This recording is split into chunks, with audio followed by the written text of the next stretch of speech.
Aleluia. Vai lá. Louvado seja Deus. Amém. Todos encontraram? Amém. Diz assim a palavra do Senhor. Deuteronômio capítulo de número 34. Nós vamos ler dos versículos 1 ao 5. Então subiu Moisés das campinas de Moabe ao monte Nebo, ao cume de Pisga, que está em frente a Jericó. E o Senhor mostrou-lhe toda a terra, desde Gileade até Dan, e todo o Naftali e a terra de Efraim, e Manassés e toda a terra de Judá, até ao mar ocidental, e o sul, e a campina do vale de Jericó, a cidade das palmeiras, até Zoar. E disse-lhe o Senhor: esta é a terra que jurei a Abraão, Isaque e Jacó, dizendo: a tua descendência darei, eu te faço vê-la com os teus olhos, porém lá não passarás. Assim morreu ali Moisés, servo do Senhor, na terra de Moabe, conforme a palavra do Senhor. Podei-vos assentar, meus amados. Aleluia, louvado seja Deus. Nesse momento nós temos a passagem, o último capítulo da vida de Moisés. Moisés, agora um homem de 120 anos de idade, é chamado pelo Senhor a subir até o Monte Nebo. E ali no Monte Nebo, Moisés contempla toda a terra que faria parte da herança do seu povo, a herança que foi prometida a Abraão, a Isaque e a Jacó. Mas eu queria voltar com você 120 anos. Vamos voltar 120 anos no tempo. Agora o povo hebreu está escravo, o povo hebreu está cativo, e no meio dessa escravidão o povo se multiplica sobremaneira. Jacó entra com 70 pessoas na terra do Egito. Quando ele entra, o povo começa a se multiplicar de tal maneira que os egípcios começam a se assustar, porque os hebreus estavam crescendo muito em número. E aí, por medo, Faraó baixa um decreto de que todo menino nascido do povo hebreu deveria ser sacrificado, deveria morrer. E é nesse cenário que o predestinado Moisés nasce. Porque predestinação, meus amados, não é falar que você está salvo independente do que você fizer. Predestinação são as escolhas que Deus faz por você naquilo que você não pôde escolher. Eu não escolho a família em que eu vou nascer, eu não escolho a minha mãe, eu não escolho meu pai, eu não escolho meus irmãos. Isso é predestinação de Deus. Não confundir com o livre-arbítrio, ou seja, à medida que eu vou crescendo, existem coisas que eu vou escolher. Isso é livre-arbítrio.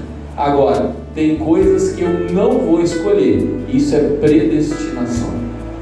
Então agora, o predestinado Moisés, que não escolheu onde nascer, nasce num casebre simples, de um povo que era escravo, de um povo que fabricava tijolo com palha e barro, pisando com os próprios pés. Provavelmente, a Bíblia não relata, mas a casa onde Moisés nasceu era uma casa pequena, muito simples, provavelmente com as paredes dessa palha e do barro do qual era feito o tijolo, muito simples.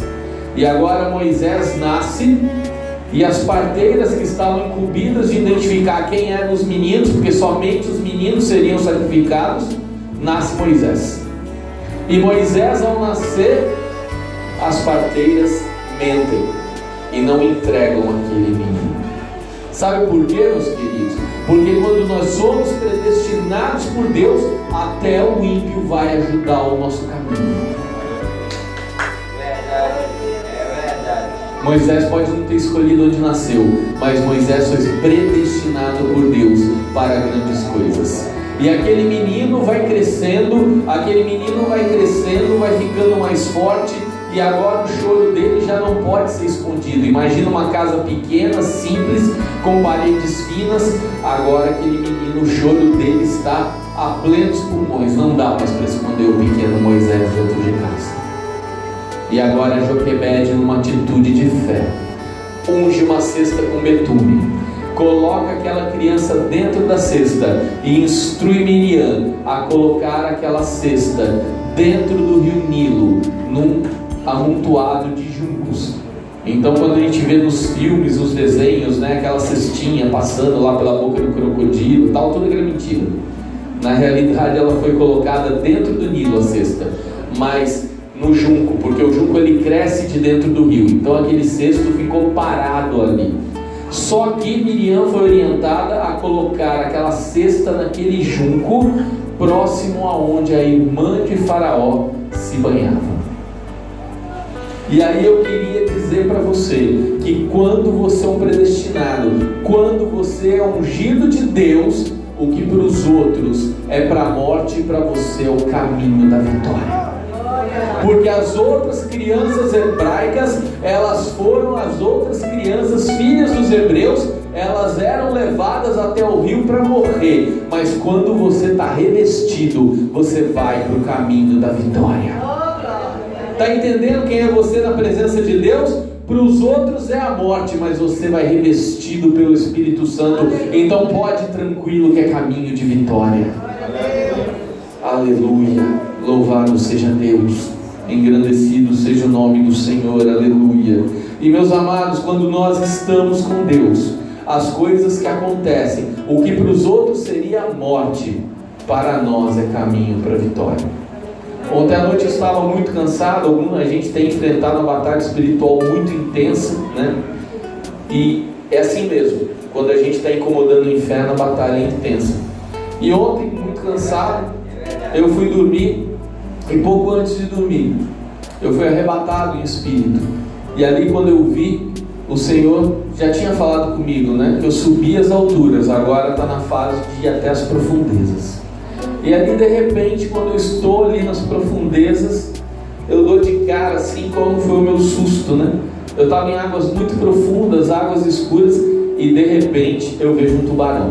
E era um tubarão grande. E a hora que eu olhei aquele tubarão, eu pensei, meu Deus, e agora? E aí, o Espírito do Senhor me diz, fica tranquilo, porque enquanto eu estiver na sua vida, nada vai te fazer mal. E aí, quando o Senhor me mostrou e falou, olha a sua volta agora, e naquele momento que eu ouvi o Espírito Santo me dizendo aquilo, quando eu ouvi o Espírito Santo me dizer aquilo, ele me falou, toda a ansiedade sumiu. O tubarão virou, foi nadar para o outro lado.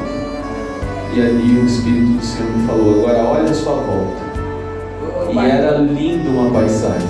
A paisagem era linda. A paisagem era muito bonita. Só que não tinha só um tubarão. Tinham vários tubarões grandes e de várias espécies.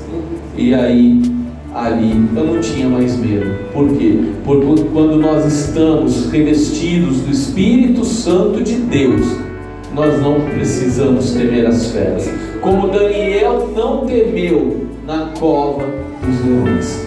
Então aqui para Moisés agora, caminhando para a sua vitória, o que para os outros foi derrota, foi morte, para Moisés era o caminho da vitória de Deus, porque o predestinado é tratado diferente. Agora Moisés é retirado das águas pelas servas da filha de Faraó. E a hora que aquela mulher olha para aquele bebê, que deveria ter sido discriminado, que deveria ter sido jogado na água como os outros, ela se apaixona por aquele bebê. E ali ela pega aquele bebê e ali ela batiza ele de Moisés, porque Moisés significa retirado das águas. Glória a Deus. Aleluia. Então com Deus é assim, Moisés é retirado daquele lugar onde ele não teria outro destino senão virar um escravo, e agora Moisés é colocado dentro do palácio de Faraó. Para que você entenda do que eu estou falando, Moisés foi colocado na sala da pessoa mais rica da face da terra naquela época. Moisés agora é criado na família mais rica da terra, da família mais poderosa da terra. Moisés tem acesso a tudo do bom e do melhor, os melhores pergaminhos para estudar, o melhor exército para aprender a combater. Moisés ali aprende sobre diplomacia, Moisés come do bom, Moisés come do melhor, Moisés aprende a andar nos melhores cavalos. Moisés tem tudo do bom e do melhor. Mas, quando nós estamos à mercê de Deus, as coisas acontecem conforme Deus quer e não como nós queremos. 40 anos se passam. O escolhido de Deus recebeu um tratamento diferenciado. Foi criado na nata da sociedade. Foi criado com o melhor que o mundo tinha para oferecer. Mas lembre-se, a quem muito é dado, muito é cobrado. De uma hora para outra, Moisés se vê obrigado a deixar tudo para trás e a ir embora pelo deserto. Porque ao matar um egípcio, Moisés sabia que a sua pena seria pena de morte. E ele não vê outra saída senão fugir para o deserto.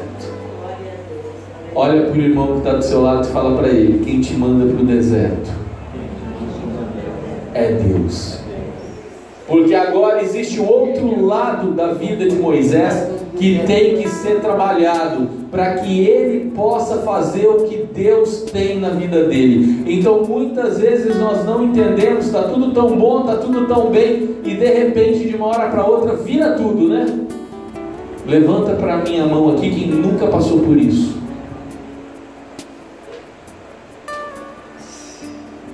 Todo mundo já passou por isso. Tem hora que está tudo tão bem e no momento seguinte, você está no deserto.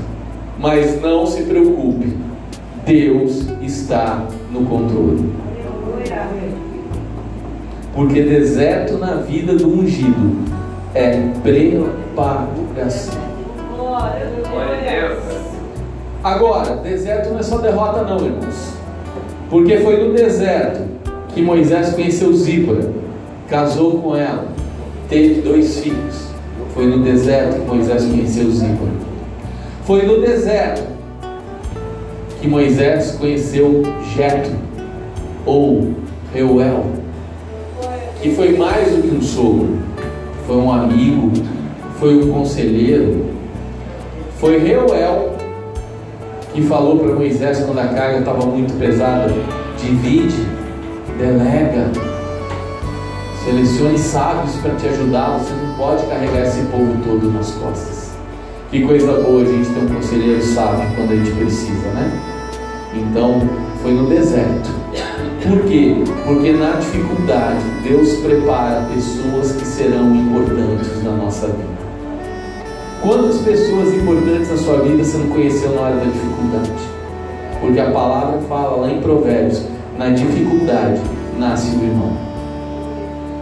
Então o deserto é para a sua preparação. Vira para o teu irmão que está do teu lado e fala para ele com autoridade: você não vai morrer no deserto. Fala para ele, profetiza para ele: você não vai morrer no deserto. Moisés, o homem que foi criado na sala de Faraó, agora é um pastor de cabras no deserto. Um homem simples, um homem humilde. Parece que a existência de Moisés estava condenada a acabar de um modo que ninguém ia notar, só a família dele. E Moisés não reclamava não. Mas quando Deus tem projeto na nossa vida, do mesmo jeito que vira para pior, vira para melhor. 40 anos se passam, uma cabra some, Moisés vai atrás dela, e agora ele tem uma experiência extraordinária. Moisés olha para uma sarça é uma árvore, e aquela árvore pegava fogo.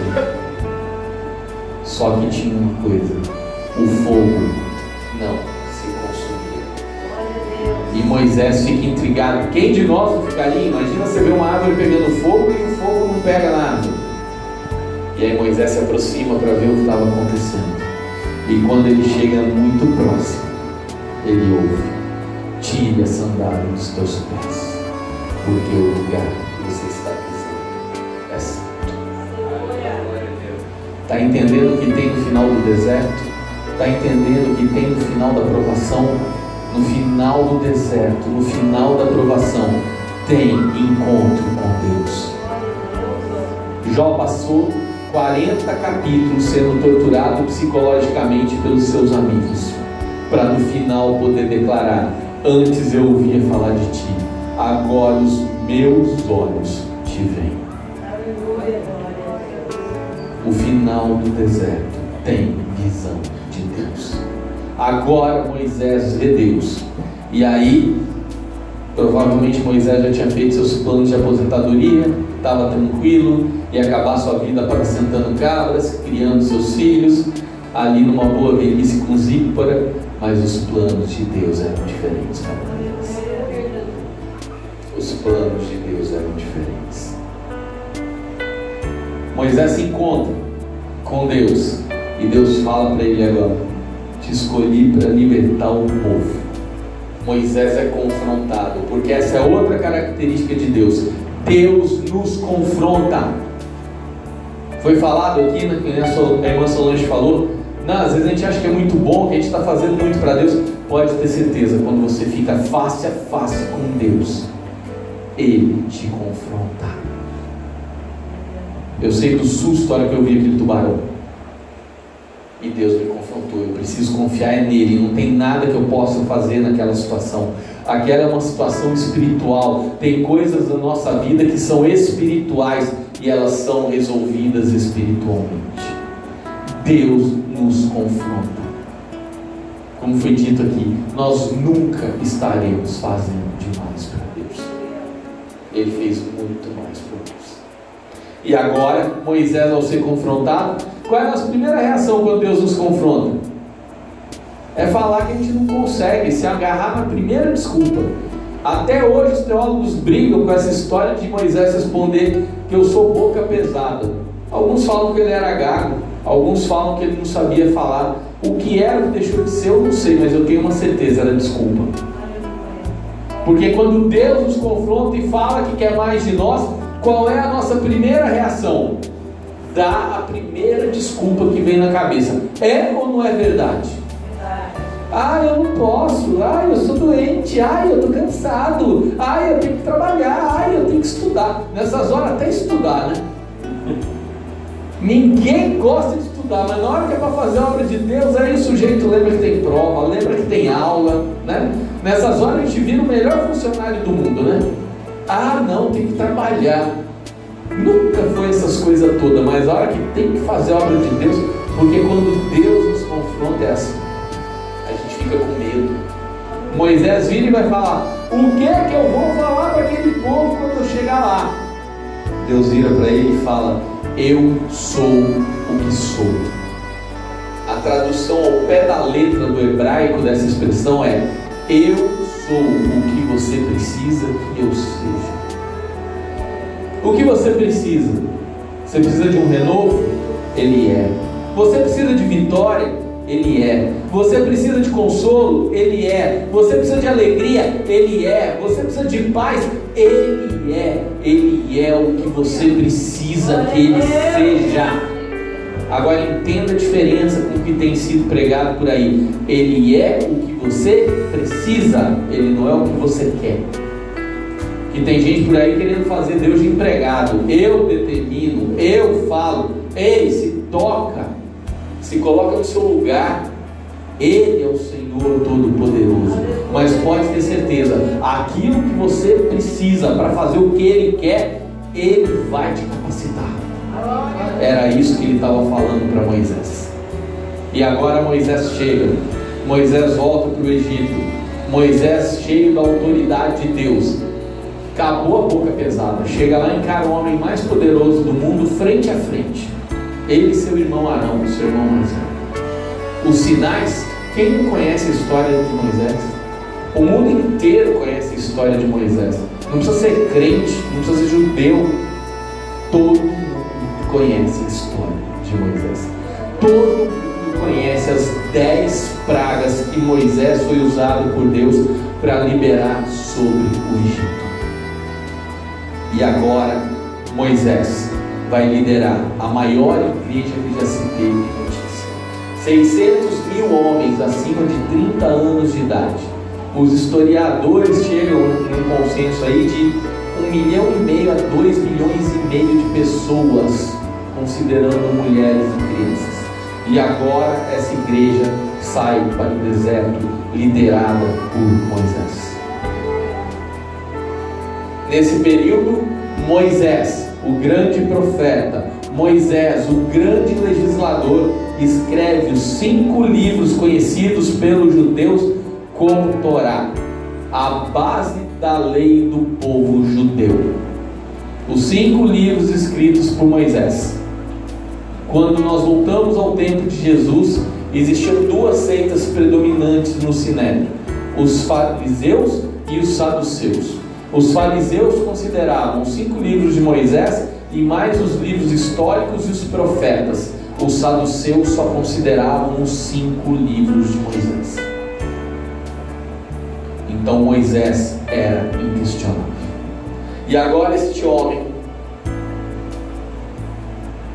que escreveu os 5 livros, que foi o grande legislador, este homem agora lidera o povo no deserto durante 40 anos. Deus continua fazendo tremendos sinais na vida de Moisés.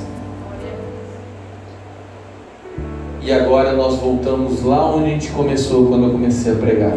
Estamos em Deuteronômio, capítulo de número 34. E aqui nós vemos Moisés, pela misericórdia de Deus, subindo até o Monte Nebo. O homem que saiu com a promessa de liderar o povo para entrar em Canaã, uma terra que mana leite e mel. Mas agora Moisés não está em Canaã. Moisés está no Monte Nebo, avistando Canaã. E nesse momento,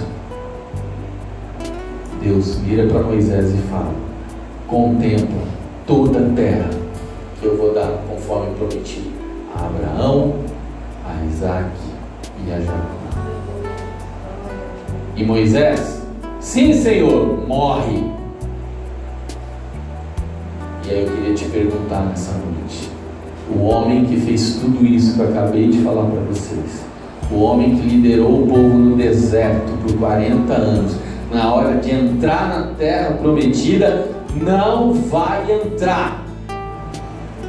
E eu queria perguntar para você: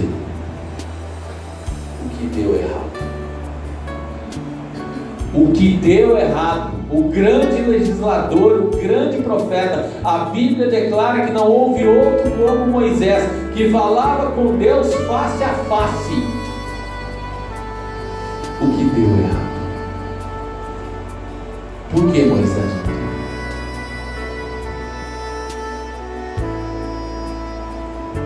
Aí quero abrir um parênteses aqui antes de te responder. Vai pensando aí, o que deu errado?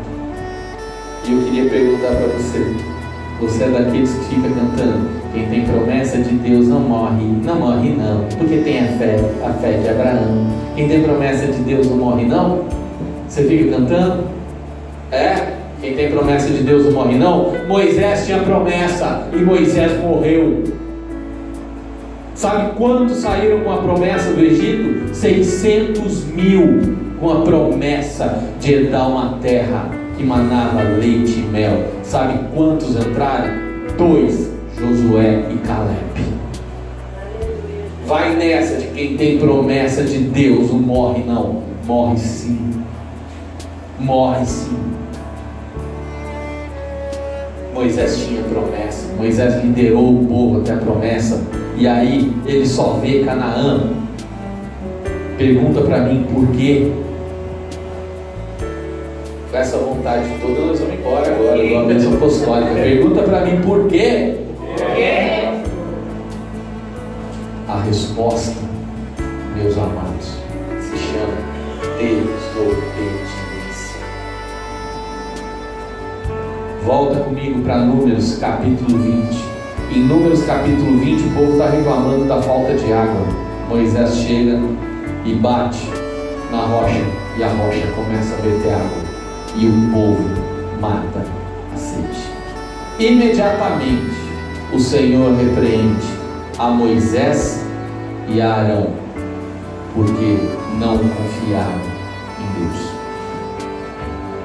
Sabe o que acontece com a gente à medida que a gente vai ficando mais velho no ministério, que a gente vai ficando mais experiente no ministério? A gente começa a querer confiar na nossa própria experiência. E a palavra de Deus nos diz lá em Provérbios capítulo 3, versículo 5: confia no Senhor de todo o teu coração e não te estribes no seu próprio conhecimento. Foi isso que Moisés fez de errado. Sabe por quê? Porque ele confiou na experiência e ele não ouviu a palavra de Deus.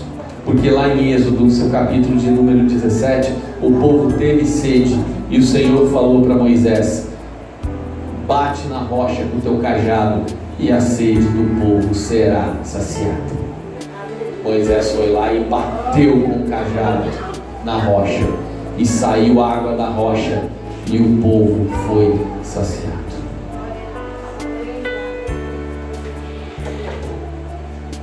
Moisés confiou na sua experiência. Mesma situação igual, já fiz isso antes, pau. Para o povo funcionou, para Moisés não. Sabe por quê? Porque se a gente for lá em 1 Samuel 15, 22, Samuel pergunta para Saul: é melhor obedecer ou sacrificar? E ali Samuel ensina um princípio da palavra de Deus. Deus se agrada mais da obediência do que do sacrifício. Está entendendo o que aconteceu com Moisés? Moisés perdeu a bênção porque ele desobedeceu. Às vezes Deus ele cria uma situação que é parecida, mas Ele quer te dar uma experiência nova. Era isso que Deus queria fazer com Moisés. O que Deus queria era: Moisés, agora você está no outro patamar. Moisés, agora eu te levei numa outra dimensão espiritual. Fala com a rocha, Moisés. Era para falar com a rocha, Moisés, porque o povo ia ficar ainda mais maravilhado, porque você ia falar com a rocha e a rocha ia verter a água. E Moisés perdeu a bênção porque ele desobedeceu. Mas eu queria te falar agora de algo mais fundo. Vamos mais um pouco fundo nessa experiência de Moisés. Por que Moisés, que falava face a face com Deus, desobedeceu? Por que Moisés desobedeceu? Por que Moisés perdeu a bênção? Não seria normal Moisés desobedecer? Então volta comigo. Vamos voltar lá de novo para o Mar Vermelho. Agora o povo está colocado lá diante do Mar Vermelho. O mar na frente, montanha de um lado, montanha do outro, e o exército mais poderoso da terra atrás deles agora. Faraó mudou de ideia, quer tudo de volta. Porque quem serve Deus não sai de mão abanando, não. O povo foi abençoado. Receberam joias, receberam gados, receberam carros, receberam muitas coisas para ir embora. Quem serve Deus não sai de mão abanando. Você não sai da prova de mão abanando. Só que agora o Faraó muda de ideia, quer pegar todo mundo, quer matar aquele povo todo. Aí o povo, quando vê aquilo tudo, o que eles fazem? Eles começam a murmurar. Eles querem matar Moisés, entregar Moisés para o Faraó. E aí Moisés vai orar e Deus fala: por que clamas? Diga ao povo que marche. E ali começou a mania desse povo. Moisés agora atravessa o deserto, o Mar Vermelho se abre, eles entram no deserto. Moisés sobe ao monte para orar pelo povo. O que o povo faz? Murmura tanto na cabeça de Arão que Arão constrói um bezerro de ouro. O povo está com fome. O que eles fazem? Eles murmuram. Falam que estão com saudade do repolho e da cebola que eles comiam quando eram escravos no Egito. Se alguém aqui gosta de repolho com cebola, não tem nada contra, mas brincadeira, assim, de saudade de repolho e com cebola, a hora que está comendo maná, só pode ser brincadeira, né? estão comendo maná vindo do céu, mas eles estão murmurando.